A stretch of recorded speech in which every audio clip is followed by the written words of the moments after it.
زين الحاج شرف الكل والقايد خليه يعرف.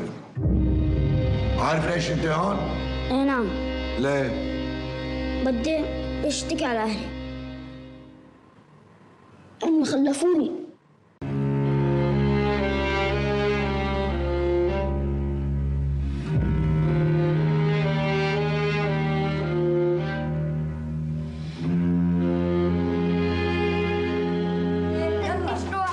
Bonsoir Pascal. Bonsoir Estelle. Nadine Labaki, cinéaste libanaise, nous revient donc avec Capharnaüm, film qu'elle a tourné à Beyrouth avec des enfants castés dans la rue, un long métrage qui a beaucoup ému au dernier festival de Cannes. Ah oui, alors il a été ovationné au festival de Cannes. Il a failli recevoir la Palme d'Or, mais finalement il est reparti avec le prix du jury, ce qui est pas mal non plus, ainsi que le prix du jury œcuménique et le prix de la citoyenneté. Alors ce film raconte l'histoire d'un petit réfugié syrien qui intente un procès à ses parents pour l'avoir mis au monde. Vous avez vu l'extrait. Évidemment en creux, c'est l'histoire de la maltraitance des enfants, c'est le drame des réfugiés, le drame des sans-abri qu'on ne voit plus. Alors je vous propose d'écouter Nadine Labaki qui en est à son 3e long métrage. Il est interviewé par nos confrères de France 2. Je fais partie de cette société qui continue à vivre en fait à côté. Je continue mon chemin finalement. Et donc j'ai décidé de faire quelque chose et de faire ce que je sais faire, c'est de faire un film sur ça. Et maintenant, un festival qui est devenu le rendez-vous francophone des correspondants de guerre, le prix Bayeux, qui se tient en Normandie, près des plages du débarquement. Oui, alors c'était la 25e édition cette année. Donc il y a des expositions, des projections et une compétition dans 4 catégories, photo, presse écrite, radio et télévision. Et alors dans la catégorie télévision, ce sont nos partenaires de France 2 qui ont raflé 2 prix. Le grand prix de la télévision, Nicolas Bertrand pour un reportage sur les Rohingyas et Stéphanie Pérez qui a reçu le prix du jeune public pour un reportage sur les lionceaux du califat. Vous en parliez tout à l'heure avec Redouane. Alors le jury cette année était présidé par Christiane Amanpour de CNN et on l'a rencontrée dans une exposition. Alors je tiens à signaler, toutes les expositions sont visibles jusqu'au 4 novembre à Bayeux et regardez notre reportage. Le jury de la 25e édition du prix Bayeux des correspondants de guerre était présidé par cette célèbre reporter américaine.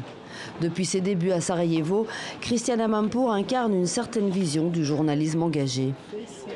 Quand je viens et je vois ça, je me rappelle pratiquement comme si c'était hier. Je crois que tout notre travail, quand vous regardez ici et vous regardez tous les correspondants, tous les caméra-women, les caméramans qui ont fait leur travail très très bon en Bosnie, je crois que ensemble, on a arrivé à changer des choses.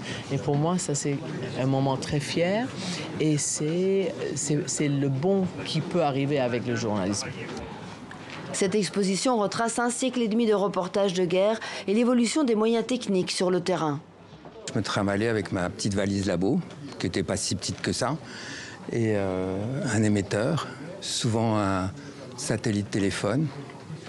Et avec ça, je transmettais mes images à mon agence. On installait les photos sur le cylindre, on branchait ça sur un téléphone. Et il fallait 15 minutes pour transmettre une photo en noir et blanc. Ça s'est beaucoup modernisé depuis. Cela fait 50 ans que Patrick Chauvel court la planète et photographie toutes les guerres.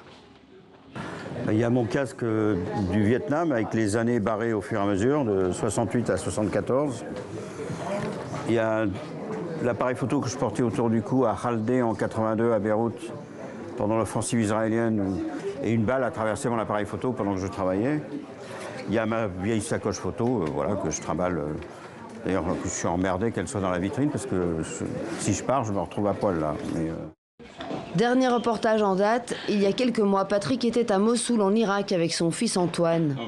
Au fil des conflits, des générations de reporters se succèdent, les techniques changent, mais le danger sur la ligne de front est toujours le même.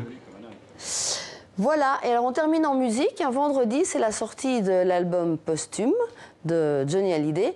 800 000 exemplaires vont être mis en vente. Voilà, Mon pays, c'est l'amour. Voilà, 51e album de Johnny. Voilà, un hommage, donc énorme tirage quand même pour... Ah oui, 800 000 exemplaires. 800 000 exemplaires pour cet album de Johnny, on y reviendra certainement. Merci, on se retrouve demain Pascal. Merci à vous Estelle.